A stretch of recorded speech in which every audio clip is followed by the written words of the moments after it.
اس میں ایک جگہ اللہ ارشاد فرماتا ہے، اور یہ بھی آل ابراہیم کا لگتا ہے تذکرہ ہے، صلوات پر محمد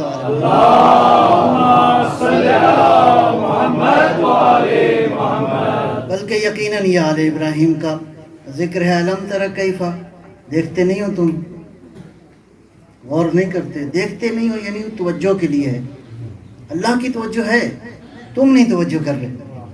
الم تر کیفا، دیکھ نہیں رہے، ضرب اللہ مثلا، اللہ نے مثال دی ہے، پروردگار کون سی مثال دی ہے؟ مثلا کلمۃ طیبہ، اللہ نے کلمہ طیبہ کی مثال دی ہے، کلمہ طیبہ کی مثال دی ہے، خود ہی فرما رہا ہے، تمہیں کہہ رہا ہے غور نہیں کرتے ہو کہ ہم کون سی مثال دے رہے ہیں۔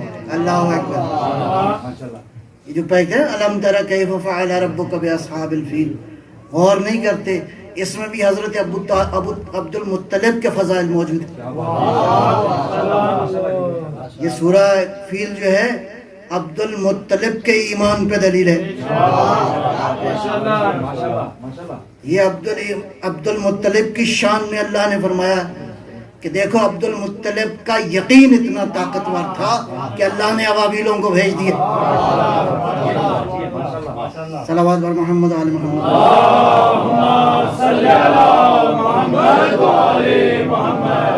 میں نے عرض کیا نا آپ کی خدمت میں کہ پیغمبر نے بھی اس پہ گویا کہ غرور کیا ہے، انا ابن عبد المطلب، میں عبد المطلب کی اولاد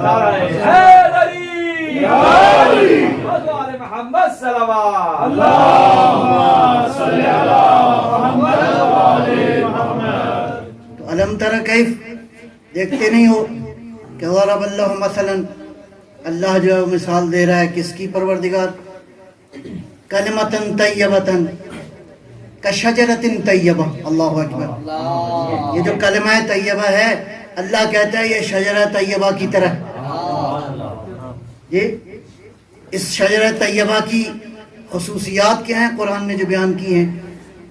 اس کی خصوصیات کیا ہیں؟ اصلها ثابت، اس کی جڑ جو ہے وہ طاقتور ہے،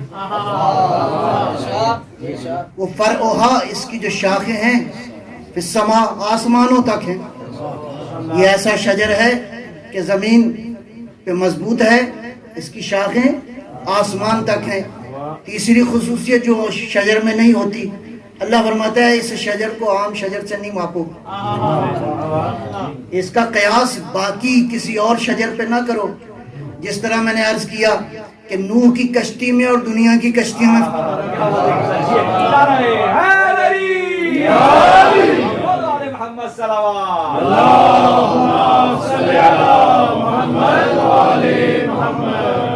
کیوں؟ نوح کی کشتی جو ہے ایک تو یہ ہے کہ تم نے بنائی نہیں ہے، باقی کشتیاں تم بناتے ہو، یہ بنائی بھی اللہ نے ہے، اور یہ بنانے کے لیے حکم کس کو دیا ہے؟ نبی کو دیا ہے۔ تو اگر اللہ کی وحی کے اشاروں سے ایک کوئی چیز بنے اور بنانے والا نبی ہو، اس کو کہتے ہیں کشتی ہے۔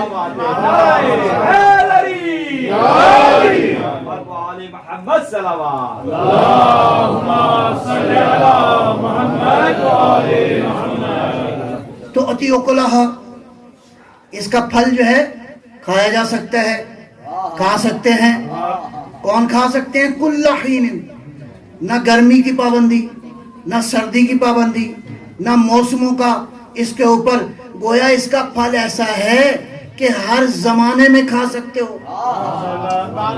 عام درختوں کا پھل ہر زمانے میں نہیں ہوتا، اگر ہر زمانے میں کھانا ہو تو بڑی محنت کی ضرورت ہے، بڑے بڑے گودام، بڑا بڑا خرچہ، بڑا بڑا، بلکہ کچے کچے لے آؤ مارکیٹ میں پہنچانے تک تاکہ پک جائیں، نہیں، ادھر دیکھو گے ادھر پکا ہوا پھل جو ہے وہ تمہیں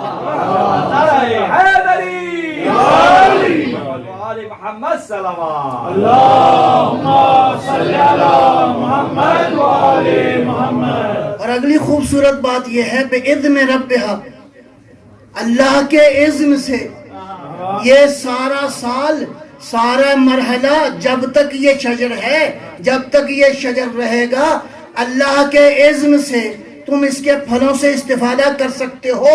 بس عام شجر میں اور اس شجر میں کیا فرق ہے؟